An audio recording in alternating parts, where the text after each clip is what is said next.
Engine 21, red frequency assignment. Greetings, I'm Bobby W6IWN. Do you want to turn your computer into a police scanner with a little device like this for about $35, where you can listen to trunk systems that you normally can't on your Baofeng or other radio? You would need a expensive piece of equipment, a scanner, to listen to.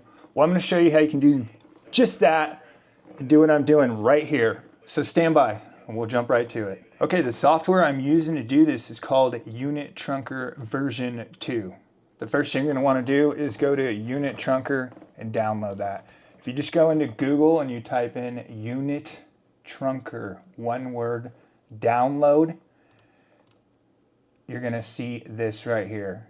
It looks kind of sketchy, but they just don't have any information on their site. You can verify that that is the correct spot. Click on that. And if you go in here, what you're going to want to do if you are a first-time user, you're going to want to go ahead and click where it says take a look here and read their guide. There's some important stuff, like you might have problems on Windows. This is what we're going to be setting this up on, Windows 10. With your drivers, you need to follow the guide here by Fixed by Zadig. If you're having those issues, it's real simple. It's one page to read through. You're going to have to follow that guide if you're a first-time user, if you have any issues. So once you've taken a look at that, go ahead and click where it says download the latest. It's going to go ahead and download into your download folder here, and we'll jump to that here in just a second. Okay, now that you've got your Unitrunker all installed, go ahead and open it. Should look like something like this the first time. So what you want to go on the bottom here, there's tabs. You want to click on the radio tabs. So under mine, you're going to see 2. That's because I have 2 SDR dongles going. If you only have one, you're going to only see 1 under this tab. So what you're going to want to do, let's just ignore the second one for this demonstration. Go ahead and click on the first one, double click. And then under here, you're going to see VFO tabs. Under VFO 1, you're going to see some information you're going to need to input in here.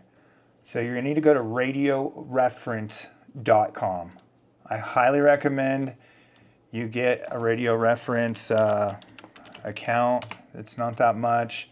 If you want to upload this stuff, if not, you can enter it manually. It saves a lot of time. There's a lot of other stuff you can use it for. They have a couple of options. That's what I went and did to save myself the hassle. Anyways, now that you're on radioreference.com, it should look something like this, your area. If not, it will look like this. So you're going to want to go to databases, RR database, which stands for Radio Reference Database. Click on Near Me, and then that's going to pop up. And it should be a map of your state. Go ahead and click on your county or wherever you're trying to listen to. These are the lists right here, these entity lists that we're going to be concerned about. We want this one on the top, trunk systems. So I'm going to go ahead and click on that. These are going to be a list of all the trunk systems in your area. I already know I want the Nevada shared system, not the P25 system right now. I want the EDACS shared network. That's the one I'm going to go for. So I'm going to go ahead and click on that. And a whole bunch of stuff's going to pop up for me, all the counties. So it's going to depend on where you're at, what it's going to look like. I'm going to sort these by county, and I already know which one I want here in the Reno simulcast in Washoe, Nevada. So you're going to see a control frequency, or a bunch of here, but the ones in red are going to be your control frequencies. So right here, it looks like this one has 2. Some might say have a C or an A, and A will be the alternate control frequencies. This one has 2. So we're concerned about the first one here. So you can copy paste this or write it down. You're going to want to go back to your VFOs. Here, let's go ahead and just minimize that. And go into VFO 1 under manual, double click in here, and then click paste. For some reason when I was control V-ing in there, it wasn't working. One thing else you want to select in here is chase to yes. Did that work? Chase to yes. Okay, maybe I can't set that now. Let's try going ahead and clicking the play button first. Maybe that will help. All right, a window like this should pop up. And you probably won't be hearing anything because this thing is going to be muted by default. And also, if you're not getting a signal, if it's not at 100%, you're going to need to go down here to where it says warp. If you have a good SDR and antenna, you shouldn't need to adjust this as far as I'm aware. But if you don't, say your signal is, you're not getting a good signal. Say it says 90%. See how I just adjusted my warp to -2 and it made my signal go down? Here, I'm going to go -4. Okay, now I have a crappy signal. 30 or 3%. Somehow it's adjusting here.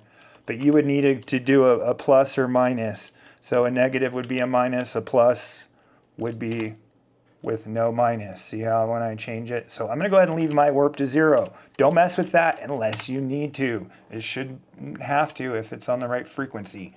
I do see people messing with it. You can go ahead and set chase to yes.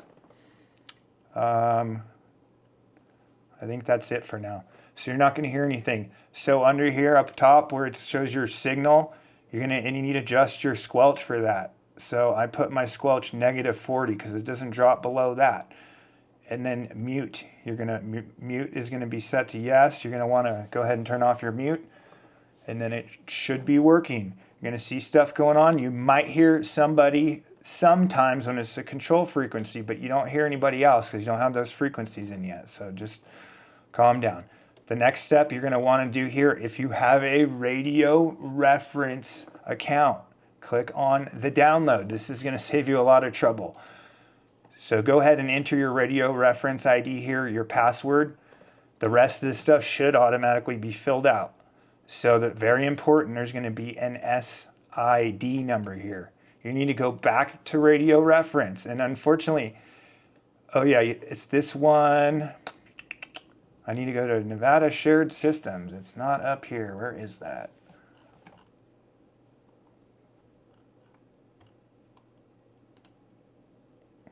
So if I click on the one with the frequencies, there is an SSID here, but for some reason that is not the one I want because this is a complete shared system. So I need to go to the system. So if I clicked back to system, if you look on top, SID, this one's a 3-digit number.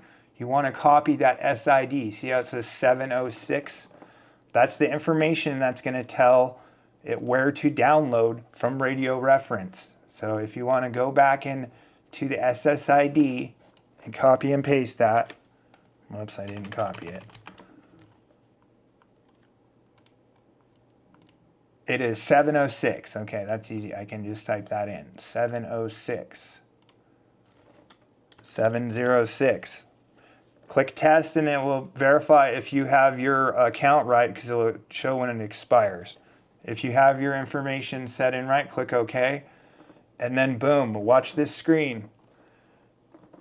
See how those IDs and numbers, they're going to start to change to stuff. Boom, see now it says fire department. It gives you the information of who's behind those groups and who's talking. So it's very important if you want to know who's on the other end to enter that information, and getting your radio reference will set you up. If you want to do that manually, you're going to have to Google another video because I'm not sure how to enter in all that manually, and I know it will take a lot of time, and I avoided it for exactly that reason. All right. You see all this stuff, but nothing's coming up. We need to enter more channels. So if you go to this tab here where it says channels, you're going to only see the control. Make sure control is ticked under there if it's not already. So you're going to need to go back to radio reference and go back to where you were at, where you got your control frequency. So I was over here. I'm going to just click on this to make, oops. So I was over here. So I'm going to go ahead and start copying these channels one by one. So I'm going to go to channel 2. I already have the control frequency. I'm going to go back over here into the channels. Just double click on this.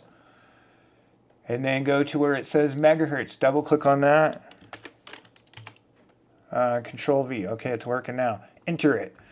So close that. Go back to your channel 3. Go in here. Copy channel 3. I'm using Control C to do that. And then if you double click in here, Control V. And so forth. So I have multiple channels. I need to get 15 of them in here. I'm going to go ahead and enter them. See now I'm starting to hear people as I'm populating the channels. So this is for people that are using two dongles. If you have 2 control channels, you're going to go into your VFO and you're going to set up the next control channel on here. If you do not have 2 control channels, leave your second dongle blank and it will follow the other one and pick up all the stuff. All right, so I'm gonna go ahead and do some camera magic and add all these channels and show you what it looks like all at the end. Make sure I got everything. We got frequency, the control frequency. We set the chase to yes. You're gonna have to adjust your squelch. Check your mute off. Adjust your warp only if needed. Download the information for the groups and the talk groups and the channels. That's gonna give that information. It looks like that's about it. All right, let's jump to what this all looks like all set up. Okay, I am not sure why when you go to radio reference on Unitrunker, it doesn't just populate the channels. If there is a way to do that and someone does know, please comment below, because it seems kind of silly that you got to populate every channel one by one. It's not that hard. I'm glad it does the talk groups for you, but if there is something I'm missing, please comment below. All right, so it should by default look something like this, and I don't really like that because when you hit full screen you can't really see anything and read all the information. So one thing I like to do first is under the target label, I like to spread that out so I can kind of get some more information, see what's going on. Maybe I'll just make this stuff go all the way across the screen or adjust these to how I like it. So before I get too nerdy on that, we'll leave that alone. So you're going to see a bunch of stuff pop up in different colors, and it should by default be sorted by blue is police, red is fire, green might be public safety or something along those lines. So you might be going overwhelmed. You're like, this is cool, but I'm just hearing too much stuff all at once. And you don't want to hear everything all at once. You might want to select and trim through here.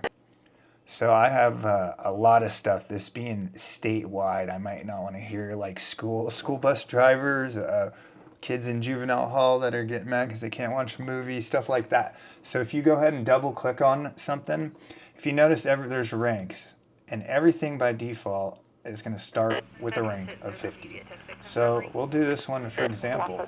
If I didn't want to listen to this Washoe County mutual aid public safety person or radio, I could go here and click ignore and click true. Or if I do want to listen to them, but I don't want to give them priority, which we'll go with that. There's a ranking system. It goes from 1 to 100. 100 being the least, 1 being the best. So I'm going to go ahead and I'm going to set these guys to, say, a rank 80. And that will give me a lot more room for setting other ranks. So dispatch. I always want to hear dispatch, right? You want to hear what dispatch is going on. So I'm going to go in here. I'm going to change that to rank 10. I know I could go to rank 1, but if I ever do want to add anything else, I have that rank 1 through 9 before 10. I could add ahead of dispatchers if there was anything. You could do it however you like, but so just go through and trim. You could set this up if all you wanted to do is hear just the police. You could set one up just for police and then another one for fire, depending on how you do it. I got everything on this huge shared system, so I'm just going to kind of go through it. If you wanted to change the color, so you didn't want the police to be blue, or you wanted the local metro police to be blue and the sheriff to be green, you could go in and change the color. If you wanted them to be pink, they could be pink. It's all up to you. There's some other stuff in here you can mess with. I hope that gets you going. You turned your computer and a $35 SDR into a trunking scanner. I've watched some videos on some of these like $500 expensive scanners, and this software is working better than a lot of those scanners. So before you go out and buy an expensive one, this is really cool. This isn't the only software. There's other stuff like SDR Trunk. That one runs on Java. It's a little different. It doesn't decode all the systems though. So you might need to find a trunking software that decodes the system you are trying to work on. But SDR Trunker is highly rated and a lot of people talk well. It seems to work great for the stuff I have in my area. I've enjoyed it a lot. These SDR dongles do a whole lot more. I hope to show you some more videos on it. You can't just use them for this. There's a ton of stuff you can do it. I've gone down that rabbit hole recently. If you guys haven't seen me, that and the Raspberry Pi rabbit hole. I got some really cool projects coming soon. So please stand by. I'm going to have one coming up real soon. If this is something you like and helped you, please like and subscribe. I appreciate it, and I hope you have a great day. 7-3. 21, red frequency assignment, medical emergency. Respond 960.